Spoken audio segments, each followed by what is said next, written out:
adopte tous des petits éco-gestes qui vont faire qu'on va moins polluer, moins gâcher. Donc on va se retrouver tout de suite avec les petites astuces. Donc je vais faire ça par thème, donc on va commencer par l'eau. Première petite astuce, il faut plutôt prendre une douche et jamais un bain. Alors parce que quand on prend une douche au lieu d'un bain, on économise à peu près 66 bouteilles d'eau. 66 bouteilles d'eau, on ne représente pas exactement bien ce que c'est. C'est à peu près 100 litres d'eau, c'est vraiment énorme. Deuxième petite astuce en rapport avec l'eau, c'est bien de couper l'eau lorsqu'on se brosse les dents.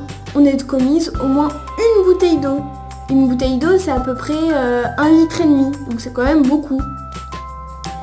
Aussi, troisième petite astuce, boire de l'eau au robinet, c'est mieux que de boire de l'eau en bouteille. Car la bouteille, même si elle est en verre ou en plastique, entre guillemets, ça pollue quand même, il a fallu de la matière, etc. Alors que le robinet, il n'y a pas d'emballage, c'est naturel, entre guillemets. Après, on peut aussi utiliser une carafe d'eau. Maintenant, on va passer à l'électricité et la lumière. Donc, notre quatrième petite astuce, c'est d'éteindre la lumière lorsque l'on sort d'une pièce. Car ça ne sert à rien de laisser la lumière allumée alors qu'on n'est pas dans cette pièce, alors qu'il n'y a personne dedans, car ça consomme de l'électricité, etc. On allume notre lumière pour rien, tout simplement.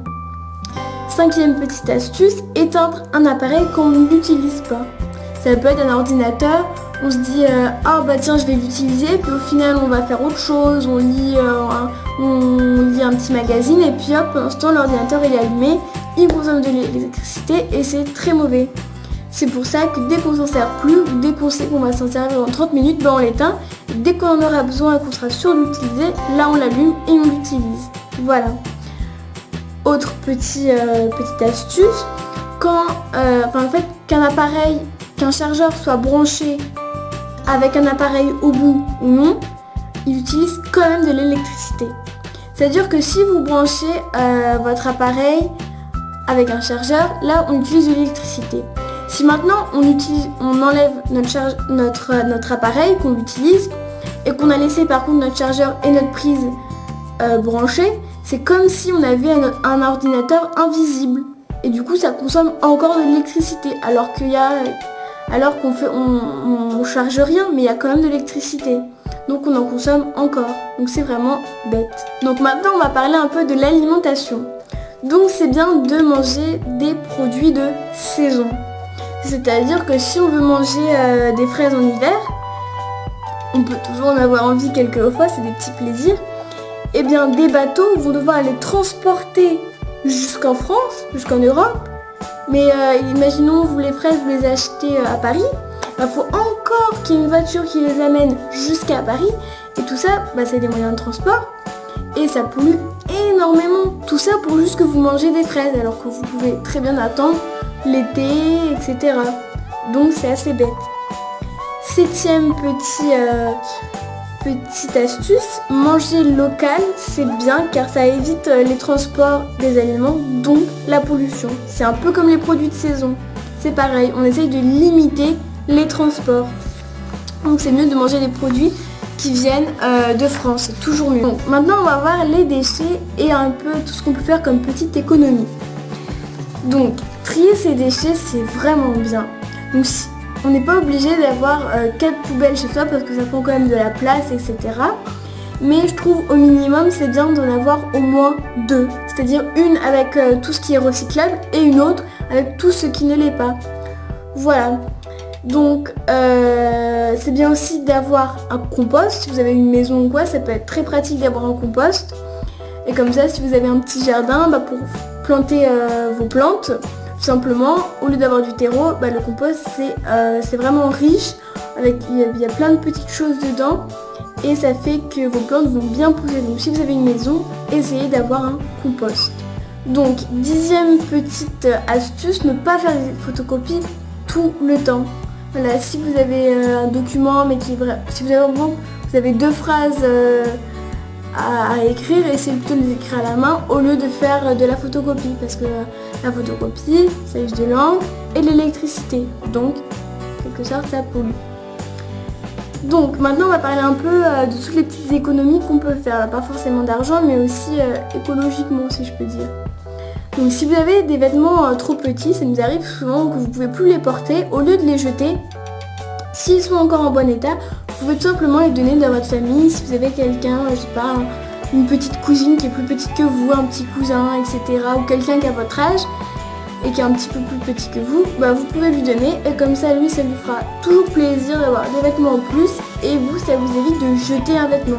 Voilà, donc maintenant on va parler un peu des stylos et des courses. Souvent quand notre stylo il marche plus, on a tendance à en racheter un, le même. Et bien ça c'est vraiment une chose qu'il faut essayer de ne plus faire. C'est-à-dire qu'il vaut mieux acheter un stylo qui a une petite recharge. Et comme ça, la prochaine fois que vous allez dans le magasin, au lieu de racheter votre stylo, et bien vous avez juste à racheter vos recharges, tout simplement. Donc déjà, vous économisez souvent de l'argent parce que souvent les petites recharges sont vendues par 3. Alors que si vous achetez 3 stylos, ça va vous revenir plus cher que juste 3 petites recharges. Voilà, donc c'est beaucoup plus avantageux économiquement.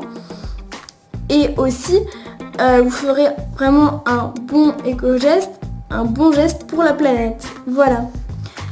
Donc maintenant, on va rester dans les courses. Ça, c'est la 13e petite astuce. Quand vous faites vos courses et vous avez juste une petite babiole à acheter, bah, essayez de prendre chez vous, avant de partir, un petit sac en tissu ou en carton, mais c'est vraiment mieux le tissu parce que c'est des sacs que vous pouvez utiliser pendant très longtemps, faire plein de fois vos courses.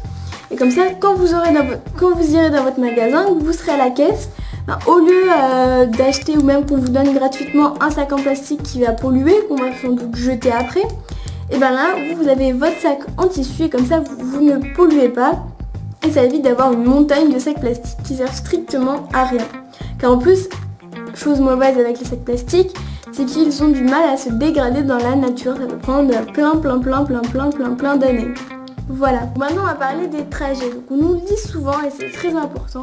Il ne faut pas prendre la voiture pour des petits déplacements. Car ça ne sert vraiment à rien. Imaginons, vous alliez faire les courses, mais c'est dans le centre de la ville. Eh bien, essayez plutôt de prendre un bus. Si vous êtes dans une ville où il y a beaucoup de bus.